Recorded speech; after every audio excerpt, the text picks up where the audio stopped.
चुके हैं कि आंसर राइटिंग में कैसे करना होता है, आंसर राइटिंग का स्ट्रक्चर कैसा होना चाहिए।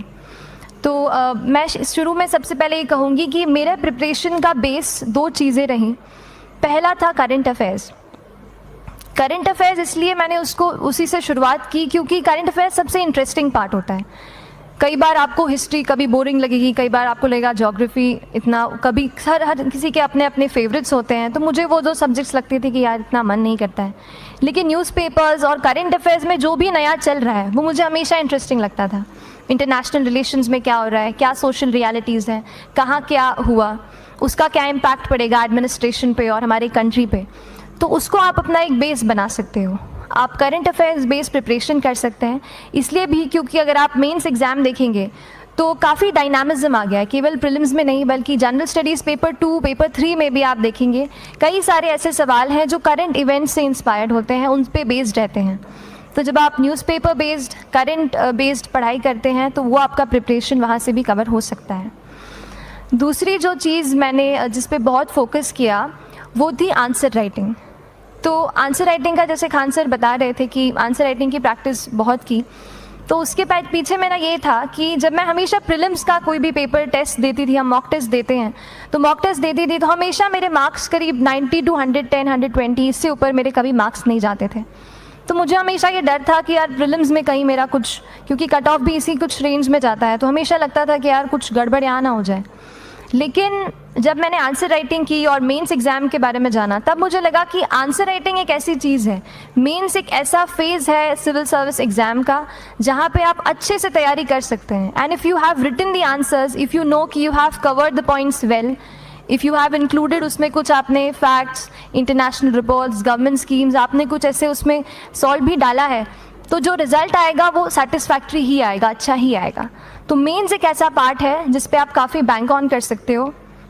मैं जब पर्सनालिटी टेस्ट भी मैंने दिया तो इस बार भी आप नंबर्स देखेंगे तो आसपास की रैंक के हिसाब से मेरे नंबर्स उसमें कम हैं, लेकिन it is just the general studies and the answer writing part, जो मेंस के जो वो है मार्क्स हैं या मेंस का जो एक फैक्टर रहा, वो मेरे लिए सबसे ज़्यादा इंपॉर्टेंट डिसाइडिंग फैक्टर रहा है। तो अपना एक्सपीरियंस यही बताऊँगी कि आंसर राइटिंग पर आप विशेष फोकस कीजिए।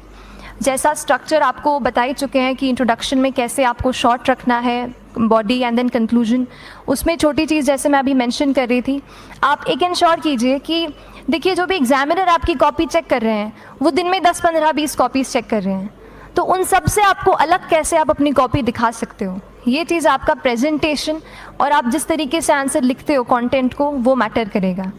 आप इंश्योर कर सकते हैं कि आपके आंसर में कुछ फैक्ट्स, गवर्नमेंट की स्कीम्स, कुछ कमिटीज़ बैठती हैं, जैसे एक प्रिवेसी पे justice BN Shri Krishna committee की रिपोर्ट आई है, तो आप मान लीजिए आपको कोई प्रिवेसी पे सवाल आ गया तो आपने उन कमेटी का नाम कोट कर दिया। ऐसे बहुत सारी कमिटीज़ होती हैं। कुछ इंटरनेशनल रिपोर्ट्स आते हैं, वो आप उनको इनके बारे में लिख सकते हैं। इंडिया का मैप आप बना सकते हैं। मैंने सीख लिया था कि 10-15 सेकेंड्स में कैसे जल्दी से मैप बनाना है और उस पर कैसे पॉइंट कुछ करना है, कुछ लोकेट करना है। तो ये कुछ ऐसी चीज़ें हैं जो आपके आंसर्स को एनरिच करेंगी और प्रेजेंटेबल बनाएंगी। तो इस तरीके से आंसर्स पे जैसे हम क्लास करते हैं, लेकिन उसके साथ साथ आपको ये कोशिश करनी है कि 1 से 2 आंसर पर डे आपको ज़रूर लिखने ही लिखने हैं, apart from the test series that you are doing. Answer writing से 2-3 चीज़ें होती हैं, ना केवल हमारी एक लिखने का हमें समझ आता है हम क्या लिखते हैं कैसा है, पर हमारा कॉम्प्रिहेंशन भी इम्प्रूव होता है।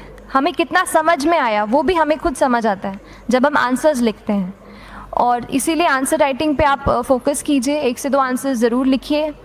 और आंसर राइटिंग के बाद the third pillar of my preparation जो काफ़ी इंपॉर्टेंट जिसने रोल प्ले किया, that was tests and test series and mocks. देखिए हम पढ़ रहे हैं यहाँ पर, I will also come to the point कि हम कैसे दिल्ली, भोपाल और इंदौर में प्रिपेयर करके बिना दिल्ली जाए हम कैसे कर सकते हैं, I will come to that point. पर उसके पहले टेस्ट की थोड़ी बात कर लेती हूँ कि टेस्ट देना क्यों ज़रूरी है। हम ये जो एग्ज़ाम दे रहे हैं सिविल सर्विस की, ये एक ऑल इंडिया लेवल एग्ज़ाम है and this cut throat competition.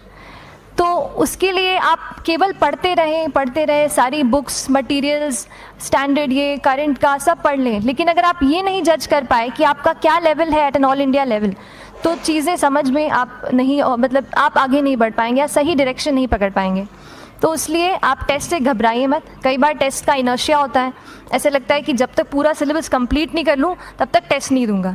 लेकिन सच में बात ये होती है कि जब तक हम जीएस के मतलब पेपर देने अंदर भी घुसते हैं ना, तब भी उस सेकंड पे लग रहा होता है कि कुछ छूट गया है हमारा।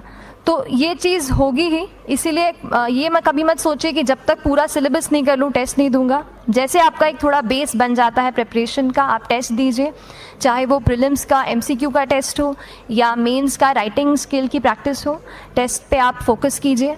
उसके बाद टेस्ट केवल देने के लिए नहीं देना है, उसको एनालाइज भी अच्छे से करना है। When you get the answer hints, when you get the answer keys, analyse properly कि आपकी क्या गलती हुई है और उससे भी सीखने की कोशिश कीजिए कि क्या कुछ नया मुझे इस टेस्ट पेपर से या इस आंसर कॉपी से मिल सकता है। तो इस तरह से टेस्ट पे भी आप फोकस कीजिए। And I will come lastly to the point कि जब मैंने प्रिपरेशन शुरू की थी अपने कॉलेज के सेकेंड ईयर थर्ड ईयर आते आते, तो मन में बहुत सारे फियर्स थे। मैं भी एक नॉर्मल फैमिली से हूँ, मेरे फैमिली में किसी ने आज तक सिविल सर्विस का पेपर भी नहीं लिखा था। तो मन में बहुत सारे फियर्स थे, डाउट्स थे, क्या होगा, कैसे होगा। तो हो सकता है आपके मन में भी ऐसा हो। और हम जैसे यहाँ रहते हैं, हम सोचते हैं कि दिल्ली जाना तो सबसे ज़रूरी है, उसके बिना तो ये एग्ज़ाम हो ही नहीं सकती। तो उस पर मैं एक चीज़ बताना चाहूँगी कि जैसे KSG जैसे इंस्टीट्यूट हैं, जो फैकल्टी भी हमें वही मिलती है जो दिल्ली में पढ़ा रहे हैं। तो ये एक बहुत पॉजिटिव पॉइंट है कि क्वालिटी का कोई दिक्कत नहीं आएगी। बस एक चीज़ है, आप ज्वाइन करते हैं class, that will only provide you a direction. वो आपका रास्ता दिखा सकते हैं आपको कि इस रास्ते पर आपको चलना है, लेकिन चलना उस रास्ते पे आपको खुद है। You have to work on your own. कभी ये मत सोचिए कि मैं वहाँ नहीं जा पा रहा हूँ तो नहीं हो सकता, यहाँ है, तो हम एक्सक्यूज़ेस बनाते हैं। कई बार चैलेंजेस आते हैं।